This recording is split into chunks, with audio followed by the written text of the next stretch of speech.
É. Opa, interessante. Então, as pessoas começam a se identificar. Eu me encontrei com um ouvinte nosso e disse: eita, terça-feira, ó, eu vou tirar onda com o doutor Belísio. Foi uma vitória massacrante, né? Doutor, seja bem-vindo aqui ao nosso Panorama 95. Bom dia. Bom dia, Marcos. Bom dia, Geraldinho. Bom dia a todos os ouvintes. Não ligue para a tristeza de Geraldinho, por favor. Internautas. É uma satisfação imensa participar aqui do programa, né? E cada vez mais a gente feliz, né, Geraldinho? Hoje quem ali você vê o café vai ser Geraldinho, viu? Mas, então, a situação em homenagem ao chocolate de domingo. Mas vamos ao que interessa, né? Calor nos idosos. Os idosos, tá todo mundo realmente reclamando da alta temperatura, do calor, enfim. Mas o calor nos idosos é mais preocupante? Sem dúvida, Marcos, os idosos eles são mais suscetíveis a desidratar. Eles têm uma quantidade de água no corpo bem menor do que as pessoas adultos jovens, pessoas mais novas. Então eles tendem a sofrer muito mais com a desidratação que o calor propicia. Eles perdem suor, eles perdem água e não repõem na mesma medida que deveria se repor, porque eles têm uma quantidade, eles têm o centro da sede alterado, eles não têm tanta sede, então eles tendem a perder mais e desidratar. E desidratação no idoso é um problema grave, né? Deixa o paciente mais vulnerável a agravar qualquer quadro clínico que ele venha a agudizar, deixa ele bem mais suscetível a que qualquer infecção, qualquer evento novo ele possa descompensar de maneira mais desfavorável. E a desidratação ela pode causar até sintomas, né? Ela pode desorientar o idoso, pode deixar ele com risco de aparecimento de infecções, como por exemplo a infecção urinária, é uma consequência também do calor, não só a desidratação, mas infecções urinárias, infecções de vias respiratórias. A gente vê as pessoas mais gripadas agora, vê as pessoas com mais infecção urinária, embora no idoso seja mais difícil detectar a infecção urinária, porque ele não faz aqueles sintomas de ardência, de ter que ir no banheiro várias vezes, ele simplesmente desorienta, e quando é um paciente demenciado, esse é que não sabe dizer mesmo quando é que está com infecção urinária. Então a gente tem que estar atento nesse período de estar hidratando. Eu sempre recomendo as pessoas a terem uma garrafinha com água ao lado, medir a quantidade de água que seu pai, sua mãe, seu avô bebe, ingere durante o dia. Se não consegue ingerir tanta água, mais suco, né, para que ele possa passar esse período de risco de desidratação e risco de outras consequências do calor, como eu falei, as infecções. E a urinária é a mais comum nesse período, ele possa atravessar sem problemas. Além disso, evitar roupas pesadas, procurar ambientes mais frios, procurar estar até tomando mais banhos durante o dia. Isso favorece a que ele tenha menos complicações até na pele. Obrigado, Geraldinho. Hoje merecido, né? É estranho, né? Você é acostumado com a Suênia, com a Fatinha. Depois que a gente tá chegando na liderança. Aparece um marmanjo desse lhe servindo café. Pois é. Mas obrigado, meu amigo. Cara humilde, viu? É uma satisfação, viu? Tá bom.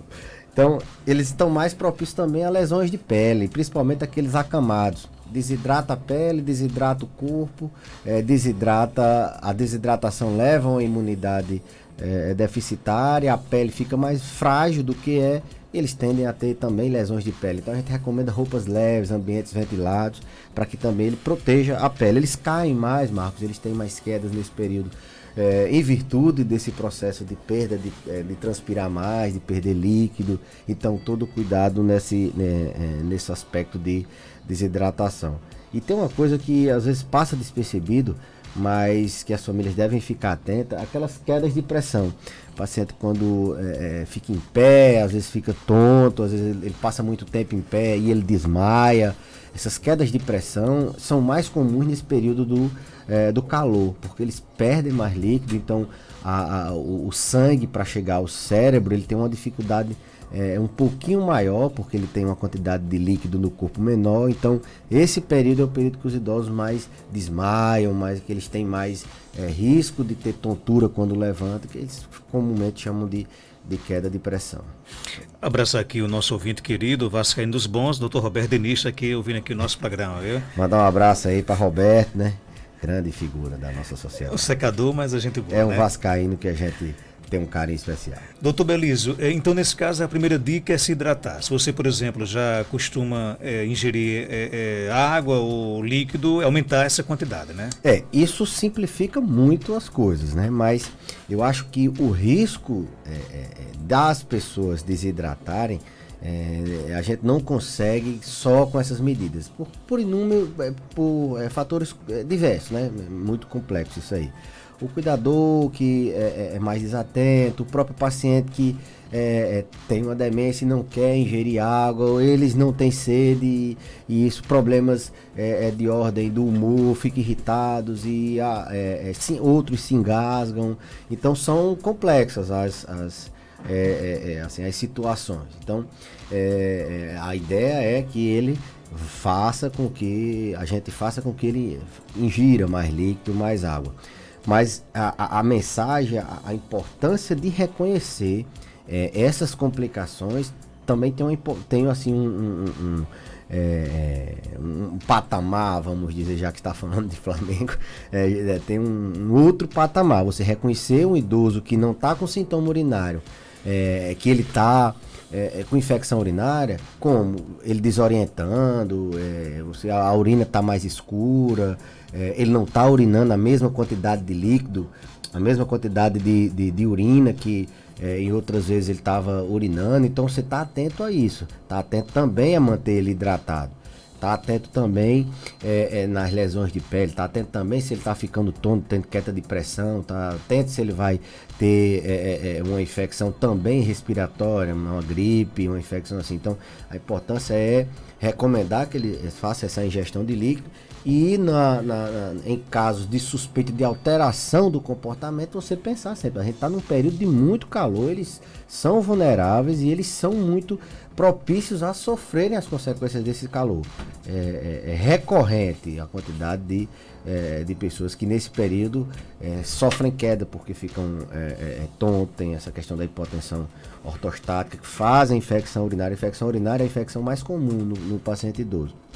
Na mulher idosa, ela tem deficiência hormonal dos estrógenos, elas têm alterações, no caso, na própria vagina, isso favorece. Os idosos eles têm mais limitação para a questão da higienização íntima, né? A questão do pudor, as limitações físicas fazem com que eles tenham uma certa negligência na higiene íntima, e isso favorece a infecção urinária. E a uretra da mulher ela é menor, então ela tende a acumular, aliás, ela tende a ter uma proximidade maior do meio externo com a bexiga. Já o homem, ele tem as questões das doenças da próstata, que retém muito a urina na bexiga, e isso predispõe, isso potencializa o risco dele ter infecções urinárias. Quando se associa à idade, que ele tem quantidade de água menor, ele tem menos sede, e o calor que faz eles perder água pela transpiração, isso se torna uma equação que coloca ele em risco de desenvolver alterações no trato urinário, como infecções. Agora, que idosos são mais impactados pelo calor? Qualquer idoso ou existe realmente aqueles que estão mais propensos a sofrer os impactos? Aquele perfil de idoso, que a gente chama de idosos frágeis, né? São aqueles idosos que têm uma perda de energia, eles têm uma perda na quantidade de alimentação, eles se alimentam menos cada vez mais, eles andam mais devagar cada vez mais, eles têm menos força na mão, eles têm uma quantidade de perda de peso, principalmente massa muscular. São os idosos mais vulneráveis a sofrer com o calor, são aqueles que a gente diz que está no processo de fragilização. Eles estão começando a ter aquela perda em espiral, que eu sempre digo aqui. Começa a se alimentar menos, porque está gastando menos energia, e não gasta energia e se alimenta cada vez menos, e aí começa a ter perda das forças, da energia, ficando andando menos, até ele ficar em cima do cama. Então a intervenção para que ele não acelere esse processo, porque ele de uma vez, de uma hora para outra, não entre nesse processo de fragilização e, consequentemente, imobilidade. A fragilidade é assim, uma etapa praticamente antes dele entrar no síndrome de imobilidade, que ele é acamado, todo contraturado, todo rígido, com úlceras, se engasgando, tendo que se alimentar por sonda. É aquele paciente acamado, como a gente diz, ou cadeirante, e outros preferem assim. Então, os mais vulneráveis são esses, aqueles idosos que têm marcha lenta, que vem perdendo peso, não vem se alimentando bem. Eles são os frágeis, são os mais vulneráveis ao calor, porque eles já têm um processo metabólico diferenciado, eles consomem muita energia, têm uma imunidade mais baixa, e têm uma quantidade, necessitam muito mais de água.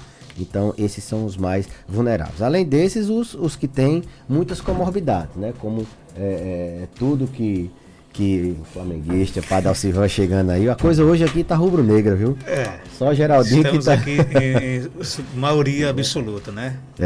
Então, essa questão dos frágeis são os mais vulneráveis, mas também tem aqueles com muitas comorbidades. Com várias doenças em número, 1, 2, 3, 4, 5, 6, 7, 10 doenças, esses também são mais vulneráveis. E tem aquelas doenças que preocupam mais, aquelas que, mesmo sendo só ela, mas deixa ele mais vulnerável. Por exemplo, o diabetes. O diabetes é uma doença que deixa o idoso muito mais propício a fazer infecção urinária. É uma doença imunossupressora, é uma doença que altera a nossa imunidade, é uma doença que favorece proliferação de bactéria na urina, é uma doença que quando faz alguma complicação, você está hidratado ou não, faz muita diferença. Então o idoso diabético que desidrata, ele tem um risco muito maior de fazer um desfecho negativo do que aquele idoso que está hidratado, é diabético, mas está hidratado. Então tem algumas doenças que, mesmo sendo só elas, o risco é muito grande. Diabetes é uma delas. Hipertensão também pelo risco cardiovascular, mas também porque os idosos que são hipertensos, eles muitas vezes usam uma medicação diurética, e isso naturalmente vai fazendo com que eles tenham uma quantidade de líquido menor no organismo. Isso, por um lado, é benéfico, porque eles mantêm a pressão arterial normal por essa perda de líquido, mas por outro lado colocam eles mais em risco de desidratar, de ter essas quedas de pressão, hipotensão ortostáticas. Então tem algumas doenças que isoladamente elas trazem mais risco aos pacientes idosos, mas o conjunto de 2, 3, 4 doenças, aquele idoso multimórbido que a gente diz, e aquele idoso muito idoso, mesmo tendo poucas doenças, aquele de 90, de 80, 90 anos, eles são mais vulneráveis às consequências do calor. Então, redobra as atenções nesse perfil de idoso com muitas doenças, diabético, hipertenso, aqueles que têm Alzheimer, que têm demência, eles não conseguem manifestar, eles não conseguem dizer o que realmente eles estão sentindo, se eles estão com sede, se eles estão com calor, se eles estão tendo uma dor, eles simplesmente se agitam, eles simplesmente ficam sonolentos. Então essas alterações nos pacientes demenciados têm que ser bem percebidas pelos cuidadores. Esse é o perfil de pessoas que podem... Os renais crônicos, Marcos, aquelas pessoas que já têm uma função renal, uma capacidade, assim, em linhas gerais, grosseiramente, de filtrar o sangue menor. Então o paciente que tem doença renal crônica não é aquelas pessoas que têm outras doenças no rim. Eles confundem muito doença renal com cálculo no rim. Também tem que beber muita água, mas a doença renal, ela deixa o idoso mais vulnerável nesses períodos de calor, porque ele não faz a reposição hídrica necessária, e essa doença no rim ela pode agravar, pode piorar, pode colocá-lo numa máquina de hemodiálise, ou pode fazer com que ele tenha outras complicações. JB Filmagens está lá em Jucurutu e pergunta: doutor, minha avó, ela não bebe muita água, né? Mas à noite ela vai várias vezes ao banheiro, e aí? É uma tendência que o frio ele precipita um pouquinho a diurese, né? Então à noite, teoricamente, como está mais frio, a diurese aumenta.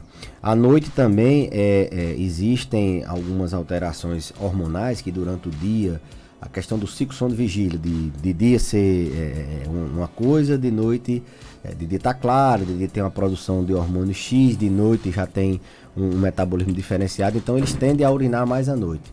as mulheres, mas principalmente os homens, quando tem doença na próstata, a noctúria é bem maior. Esses idosos que urinam muito à noite, a gente recomenda que eles ingiram, assim, façam ingestão de líquido bem intensa até mais ou menos 4, 5 horas da tarde, né? Eles peguem a carga que eles têm de 2 ou 3 litros, ou que eles façam essa ingestão, deem uma sobrecarga, a sobrecarga assim, eles se intensifiquem mais até 4, 5 horas da tarde, para que eles não sofram com essa questão de urinar à noite. Se é alguma doença, se é um diurético que está tomando à noite, se é alguma doença na questão uroginecológica que faz a incontinência urinária, ela urinar mais à noite, se é um homem que tem doença na próstata, logicamente que tratando essas doenças, a recorrência de urinar várias vezes à noite vai diminuir. Mas, via de regra, diminuir a quantidade de líquidos até mais ou menos 4, 5 horas.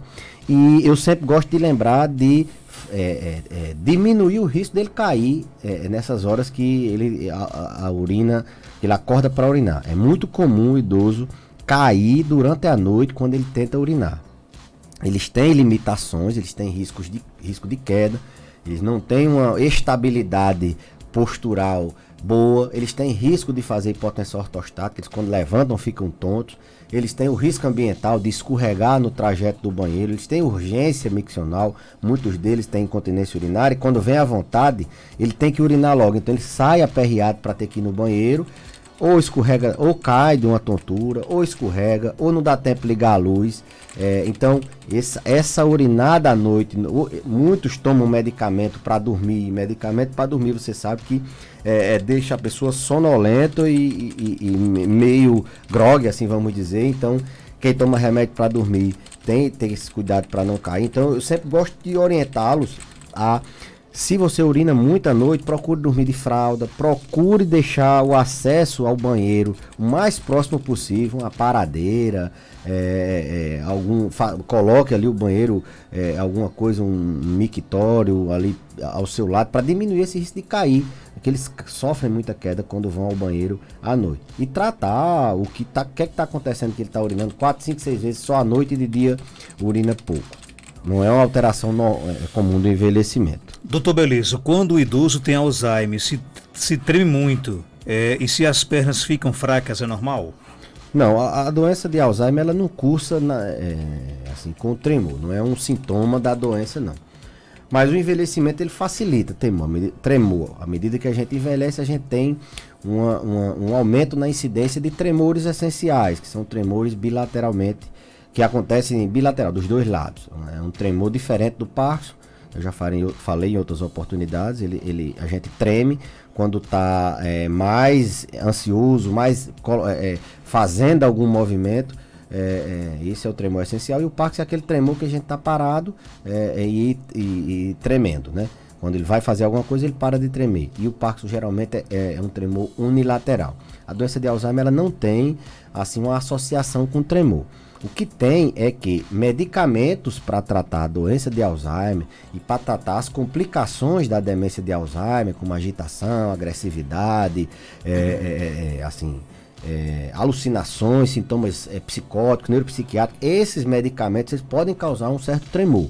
Então, é uma complicação do tratamento da doença, não é só a doença. Ela falou de tremor e... pernas fracas. E as pernas fracas. Bom, perna fraca é um capítulo à parte. Isso pode ser simplesmente pelo desuso. Usa menos, a perna vai perdendo massa muscular, e quanto se chama de síndrome do desuso, né? Vai perdendo massa, vai ficando sem força. Tem que ver o que é fraqueza, né? Se é a falta de força, se é uma sensação de peso nas pernas, se essa fraqueza é um desconforto que não é do tipo fadiga, teria que se melhorar a questão do que significa fraqueza nas pernas. Isso tem um sentido bem amplo, a gente teria que especificar melhor. Mas a pergunta da questão do tremor na doença de Alzheimer acontece mais pelas complicações dos tratamentos. A própria doença não causa tremor, não. Ouvinte pergunta se é mito ou verdade que a melancia e a manga e o abacaxi podem ser usados em quem tem infecção urinária. Mas para tratar? Ou talvez para ajudar, não identificou se podemos ingerir essas frutas. Quem tem, por exemplo, infecção urinária, pode ingerir tranquilamente melancia, manga, abacaxi? Existe um certo mito, até agora a literatura, a ciência não conseguiu comprovar de alguns alimentos aqui na nossa região que eles podem causar problemas em qualquer enfermidade, né? A manga é uma dessas frutas que a manga piora tudo. Ela sempre tem culpa de diabetes, ela sempre tem culpa de infecção intestinal, ela sempre causa problemas. Mas a gente não tem nenhuma restrição assim, para a manga, em nenhum cenário desses, pelo menos que a ciência até agora provou. O abacaxi ele tem o ananás, né, que é a substância que tem nele, um poder assim anti-inflamatório, mas que da fruta mesmo a gente não consegue assim dizer que aquela quantidade é capaz de tratar alguma coisa. O que a gente tem é que o abacaxi ele facilita um pouco a digestão. Isso pacientes que têm dificuldade de digestão pode utilizar. Então, assim, via de regra não resolve. O que resolve na infecção urinária é reconhecer, que as pessoas atentem a isso. Quando está reconhecido, está mais fácil, porque o tratamento é mais fácil. Prevenir, ingerir bastante água e outros líquidos, suco também, colocar na rotina, de tantas e tantas horas, dar o líquido, colocar uma garrafinha ali para tentar secar ela várias vezes ao dia. O reconhecimento é o mais importante. O tratamento é com um medicamento, com antibiótico, que 2, 3 dias, às vezes só em dose única, resolve. O reconhecimento é o mais importante. E a prevenção também. Então não fiquem perdendo tempo buscando assim, soluções para no idoso que está assim, ou dorminhoco demais ou agitado demais, que não sabe dizer que está com a urina doendo, a quantidade de urina diminuiu, está mais concentrada a urina e ele bebe pouca água. Procure auxílio, porque as consequências são bem complicadas. O advogado das multidões, Ariolan Fernandes, pergunta, doutor Belísio, se você acha que esse time do Dome é melhor do que o de Jesus. Bom, eu acho que o de Jesus a gente jamais vai conseguir chegar lá. O time de Jesus jogava muito bonito, jogava muito para frente. Mas os jogadores do time do Dome, esses sim são os mesmos de Jesus e eles fazem a diferença. Qualquer treineiro ali que minimamente não desorganiza o time, eu não tenho muita fé no treinador não, mas os jogadores eles estando bem fisicamente, estando bem tecnicamente, eles fazem e minimamente ali você organizando. Então, respondendo também essa pergunta do futebol aí. O agente penitenciário Damião pergunta se você acha que o Flamengo já está em outro patamar. Já, eu acho que ontem o Atlético perdeu a oportunidade de manter ainda ali. A gente sabe que o Atlético Mineiro só tem um brasileiro, mas o Atlético Mineiro ele também tem dificuldades financeiras, né? Tem um treinador muito insatisfeito, ele reclama de tudo, isso o elenco não gosta. Tem uma defesa muito ruim, faz linha de impedimento, eles atacam muito, mas não sabem levar o contra-ataque. E eles não vão ter fôlego financeiro para aguentar o Campeonato Brasileiro todo, não. Eles não aguentam pressa, não. O Bahia ontem mostrou isso. Para fechar, o advogado... Então eu acho que já está num outro patamar, em virtude não só do Flamengo, mas porque os outros times estão muito ruins. Para fechar, o advogado esportivo. Não, para fechar agora, claro, sim, né? Sim. Não, a gente tem ouvintes que são para ligados a fechar, isso. o advogado Zé Geraldo quer saber o que fazer para o Botafogo não levar uma goleada como sofreu o Corinthians domingo. Rapaz, Zé Geraldo, é difícil, viu? Se o Flamengo estiver bem, eu acho que assim, 1, 2, 5. Porque é difícil. É porque não tem resposta. Como é que você vai segurar um Everton Ribeiro jogando daquele jeito? Como é que você vai segurar Pedro metendo então gol todo o jogo? Não tem rezar. Não tem receita. Pedir a benção do padre ao Silvano. Se vou pedir a benção do padre ao Silvano. Botafoguense. Rezar, botar os 11 ali atrás, fechar a casinha e torcer para não acontecer. Não tem solução, não. Doutor, obrigado pela sua participação. Viu? Eu que agradeço, Marcos, e até a próxima semana, se Deus quiser, com as bênçãos de Santana. Os caras mandam pergunta pra cá, acha que a gente não faz, né? E aí eles acham que a gente não faz, né? Aí pronto. Aí Geraldinho tá com né? esse